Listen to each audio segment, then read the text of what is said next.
Hi there, my name is Denise. I'm the Director of Community Engagement here at BPI. I'm also a mom to an 11-year-old on the autism spectrum. And we created this 4-part series to discuss some of the whys behind the intensive therapies for children with autism. Essentially, how did this all come to be, and why would you want to have so much therapy for your child? So today, let's start with a bit of history. I went back and looked at some of the rates of autism. In the 1990s, rates started increasing. Early 1990s, they were somewhere around 1 in 2,500 children. And if we look at the rates today, the rates are 1 in 54. So you can imagine that as more and more children were diagnosed with autism, parents started seeking out therapies and interventions that helped their children be happy and healthy and to be able to live as independent a life as possible.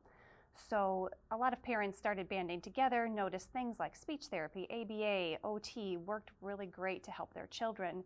They sought out professionals and specialists in the field so that they could learn as much as they could and intervene with their own kids. It also led to a lot of parents advocating for coverage, advocating that their children had the rights to these therapies and they shouldn't have to be paying for them out of pocket. So I apologize if I check my notes, but I want to make sure I don't miss anything here. So in 2001, the very first state that passed an autism mandate was the state of Indiana. And from that day all the way through 2019, when the final mandate passed in Tennessee, parents and advocates fought across the country to make sure that every single state in the United States had a mandate for autism. And what that means is that the states are saying that children with autism deserve meaningful therapies, and those therapies include ABA, which is Applied Behavior Analysis, speech, OT, and a variety of other different services depending on the state that you're in. So it was a lot of work for a lot of parents and advocates to fight within each state. As you can see, it took 19 years to get every state to cover these therapies. So I want to be mindful that if your child is diagnosed today, to recognize the hard work of these parents that came before us that are allowing us access to these very important therapies. I am forever grateful. My son was born in 2009. The Illinois autism mandate passed in 2008. So that means that when he was diagnosed with autism, shortly before his 2nd birthday, we had coverage for ABA therapy, speech therapy, OT, all these great interventions that maybe a child born in 1995 did not have access to. So to all of you parents that came before us, thank you so much. Ben has been getting therapy since he was 3, or actually earlier, since with early intervention, but paid for privately through me through when he was 3. We got to, he's 18 now, we got to when he was 16, all of a sudden the insurance said, you need to prove he still has autism. You need to go back and get another diagnostic. And I was like, what?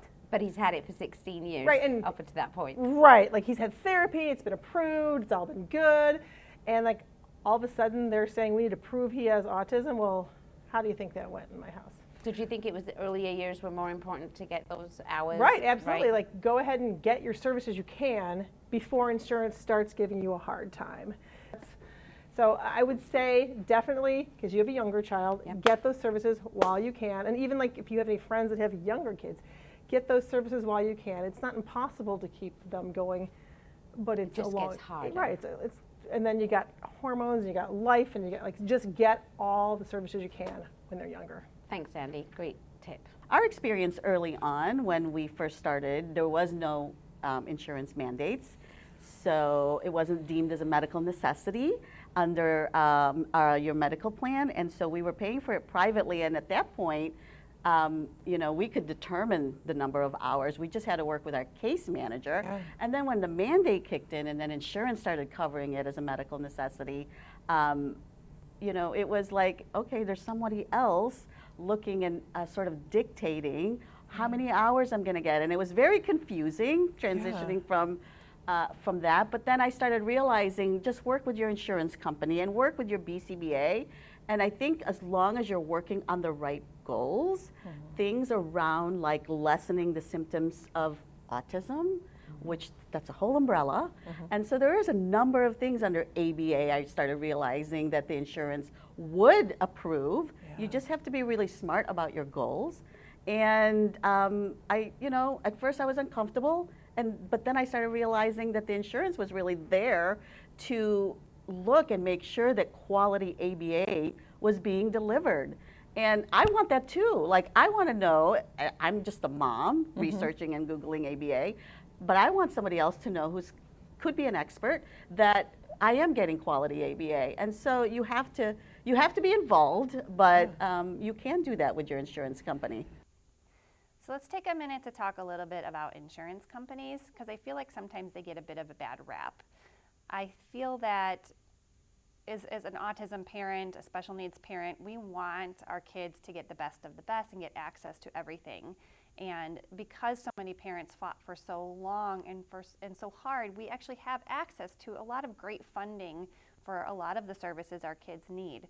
With that said, though, insurance companies are a business, and we need to be mindful of the fact that they're not non-for-profits. And they do want to make sure that they are paying for services that are beneficial, help the children make progress, and are not paying for services that they would consider childcare, babysitting, and perhaps services that the children should be receiving at school. So you'll hear from other parents, you'll hear from professionals, oh, the insurance company is giving me a hard time, the insurance company doesn't want to pay for it. I'd like to switch our perspective a bit and make sure that we're educated on the coverage that we are supposed to get. Make sure you understand your insurance plan. Make sure you work with your child's professionals so that you're writing goals and working on programming that actually fits within the definition of autism. You're working on things that work on the core deficits of autism: communication, socialization, and difficult behaviors that maybe interfere with the child's ability to interact with its world. So I think that we just need to, I don't want to say play the game, because it's not a game, but we need to be mindful of the fact that there is this additional level of oversight. It might be a pain sometimes, it might be difficult or challenging to navigate, but if you do it the right way and with purpose, it's going to help you get access to the services that your child needs.